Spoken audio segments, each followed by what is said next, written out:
Washington has just crossed the line. Despite the Trump-Xi meeting meant to ease tensions, the United States imposed a 145% tariff on China. Markets around the world held their breath, anticipating a shockwave. But behind this move lies not strength, but desperation. With supply chains slipping out of control and allies wavering, Washington has almost no leverage left. The administration is already discussing a new level of pressure, tariffs up to 500% if Beijing does not yield. In Beijing, silence does not mean surrender. China is preparing a counterstrike with far more powerful tools than tariffs: rare earth metals, the unseen backbone of the modern economy. These elements power smartphones, electric vehicles, and fighter jets, and nearly half of their reserves are under Chinese control. When this supply chain is threatened, the entire global economy shudders. Meanwhile, U.S. Treasury Secretary Scott Bessent is frantically trying to assemble an anti-China coalition. But even America's closest allies depend on Chinese materials. Amid growing tensions, investors are fleeing to safe haven assets. Gold has already hit a historic high, surpassing $4,200 per ounce. Everything happening now has the power to overturn global trade and the balance of power itself. Trump's new tariff is the sharpest move in years, signed suddenly, at night, bypassing Congress. The White House called it protection for American industry, but the numbers tell a different story.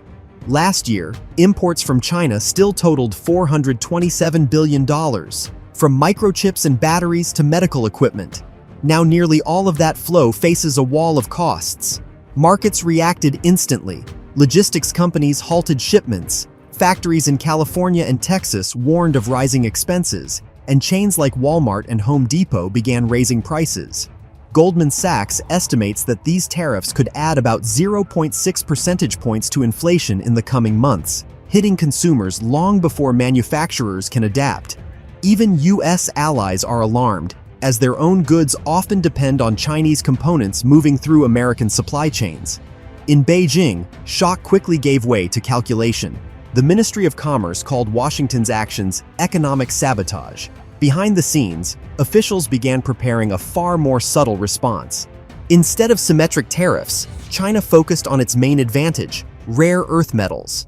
Controlling half of the world's reserves and about 90% of processing capacity, Beijing can strike where it hurts the most: in high-tech production. Washington talks about reviving its own mining, but experts warn that building a full supply chain from scratch will take decades and trillions of dollars. Therefore, the new tariffs hit not only China, but the United States itself. The show of force quickly turns into a race against time as Beijing quietly transforms the materials that underpin the modern world into weapons of economic war. This uncertainty revealed what markets have long suspected.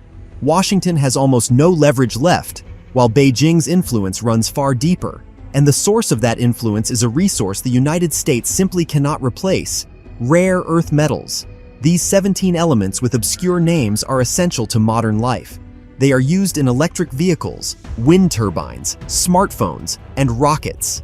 Without them, the high-tech world simply stops. China controls this industry like no other country controls any resource. China holds 38 to 40% of the world's reserves, but the key is processing. Nearly 90% of all global production passes through Chinese factories. This dominance was built over decades. While other countries closed facilities due to costs and environmental concerns, China invested billions in mining and recycling. Now, those investments yield strategic dividends. According to the European Commission, Germany receives 91% of processed rare earths from China, the United Kingdom 89%, South Korea about 80%, Japan 58%. The United States, despite grand plans for diversification, still imports more than 70% directly or through third countries. The remaining major reserves are concentrated in China's partner countries: BRICS, Brazil, India, and Russia. Together, they control almost all significant undeveloped deposits. China does not need to fully ban exports to create panic. Delays in licenses or quotas are enough to send prices soaring. This happened in 2010 when Beijing slightly tightened control. Global prices jumped 700% in just a few months.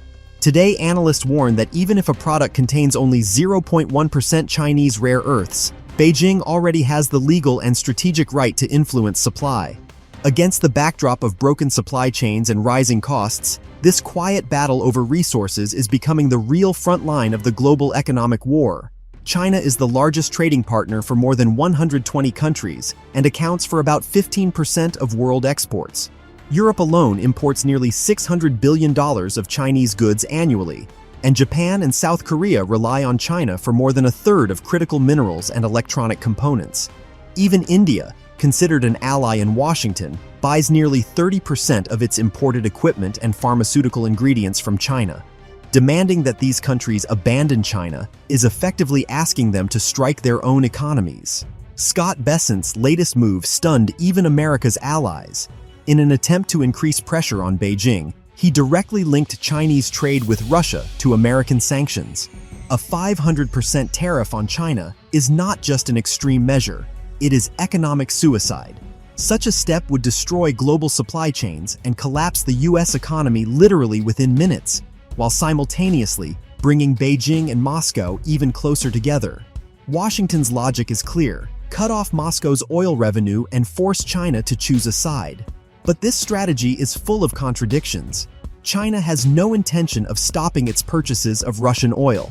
On the contrary, it gives China a huge advantage in production, especially in the midst of a trade war. China currently buys about 2.2 million barrels of Russian oil per day, nearly 40% more than a year ago, and has already become Russia's main energy client. These supplies are not decreasing. On the contrary, they are increasing. Most transactions now go through yuan-based systems or local banking swaps, completely bypassing the dollar.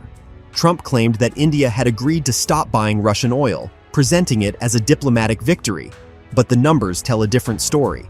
According to Reuters, India still imports about 1.7 million barrels per day, with an increasing share of payments in yuan rather than dollars. The share of Russian oil in Indian imports has grown from 2% to approximately 35% since the start of the war in Ukraine. A discount of $5 to $7 off Brent makes Russian oil too profitable to abandon. While Washington talks tough, both China and India are strengthening energy ties with Moscow.